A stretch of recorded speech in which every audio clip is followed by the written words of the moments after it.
అమరమైన స్నేహం. అదొక చిన్న పల్లె, పచ్చని పొలాలు, నీలి ఆకాశం, ఉదయాన్నే వినిపించే కోయిలల కూకలు ఆ గ్రామానికి ప్రత్యేకత. ఆ గ్రామంలోనే పుట్టిపరిగారు రవి, సురేష్. వాళ్ళిద్దరి స్నేహం చిన్నప్పుడే మొదలైంది.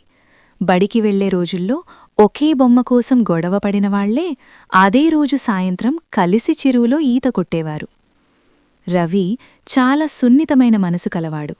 ఎవరి బాధ చూసినా తట్టుకోలేడు. సురేష్ మాత్రం ధైర్యంగా, స్పష్టంగా మాట్లాడే స్వభావం కలవాడు. ఇద్దరి స్వభావాలు భిన్నమైనా ఆ భిన్నతే వారి స్నేహాన్ని మరింత బలంగా మార్చింది. ఒకరికి లేని లక్షణం మరొకరిలో ఉండేది. బడిలో చదువుల్లో రవి ముందుండేవాడు. సురేష్ ఆటల్లో దిట్ట. పరీక్షల సమయంలో రవి సురేష్కు చదువు చెప్పేవాడు. ఆటల పోటీల్లో సురేష్ రవిని ముందుకు నెట్టేవాడు. మనిద్దరం కలిసి ఉన్నాం కాబట్టే మనం గెలుస్తున్నాం అనేవాడు సురేష్ చిరునవ్వుతో. కాలం గడిచింది. 10 తరగతి పూర్తయ్యాక రవి పట్టణంలో కాలేజ్కి వెళ్లాల్సి వచ్చింది. సురేష్ మాత్రం కుటుంబ పరిస్థితుల వల్ల చదువు మానేసి పొలాల్లో పనిచెయ్యాల్సి వచ్చింది. ఆ రోజు విడిపోతూ ఇద్దరి కళ్లల్లో నీళ్లు. ఎక్కడ ఉన్నా మన స్నేహం మారదురా అన్నాడు రవి. నువ్వు ఎంత ఎత్తుకెళ్ళినా నీ వెనక నేనే ఉంటా అన్నాడు సురేష్. పట్టణ జీవితం రవిని బాగా మార్చింది. కొత్త స్నేహాలు, కొత్త ఆలోచనలు, పెద్ద కలలు. కాని పల్లెనుంచి వచ్చే సురేష్ లేఖలు అతడిని మళ్లీ తన మూలాలకు తీసుకెళ్లేవి. పండుగలప్పుడు పల్లెకి వెళ్ళినప్పుడల్లా సురేష్ అదే ప్రేమతో రవిని ఆహ్వానించేవాడు. కొన్ని సంవత్సరాల తర్వాత రవి మంచి ఉద్యోగం సంపాదించాడు. అందరూ అతడిని గౌరవంగా చూడటం మొదలుపెట్టారు. ఆ సమయంలో సురేష్ కుటుంబంపై అప్పుల భారం పడింది. పంటలు నష్టపోయాయి. తండ్రి అనారోగ్యంతో మంచాన పడ్డాడు. సురేష్ మనసులో ఎన్నో ఆలోచనలు, కాని రవిని అడగాలంటే సంకోచం. ఒకరోజు రవి పల్లెకు వచ్చి సురేష్ పరిస్థితి చూసి కదిలిపోయాడు.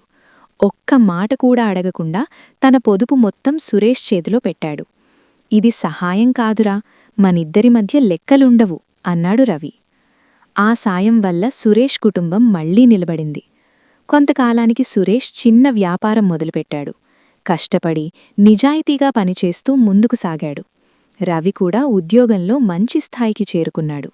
ఇద్దరూ తమ తమ జీవితాల్లో బిజీ అయినా స్నేహం మాత్రం అలాగే నిలిచింది.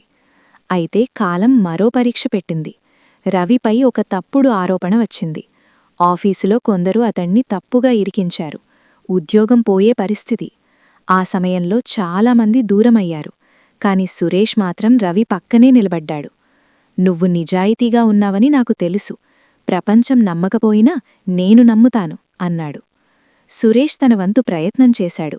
సరైన వాళ్లను కలిశాడు. నిజం బయటపెట్టాడు. చివరకు రవి నిర్దోషిగా నిరూపితుడయ్యాడు. ఉద్యోగం మాత్రమే కాదు, మరింత గౌరవం కూడా పొందాడు. ఆ రోజు రవి కళ్లల్లో ఆనందంతో పాటు కృతజ్ఞత కూడా కనిపించింది. స్నేహమంటే ఇదేరా, అవసరంలో గుర్తొచ్చేది కాదు, అవసరంలో వదలకుండా ఉండేదే నిజమైన స్నేహం అన్నాడు రవి. ఏళ్లు గడిచాయి. ఇద్దరూ కుటుంబాలతో స్థిరపడ్డారు. పిల్లలకు కూడా తమ స్నేహకథలు చెప్పుకుంటూ మనుషుల్ని నిలబెట్టేది డబ్బు కాదు, బంధాలు అని నేర్పారు. ఆ పల్లెలో ఇప్పటికీ ఎవరు స్నేహం గురించి మాట్లాడినా రవి, సురేష్లను ఉదాహరణగా చెప్తారు.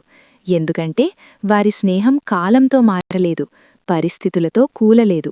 అది నమ్మకం, త్యాగం, ప్రేమతో నిర్మించబడిన అమరమైన బంధం. స్నేహమంటే కలిసి నవ్వడం కాదు, కలిసి నిలబడటం. అదే నిజమైన స్నేహం.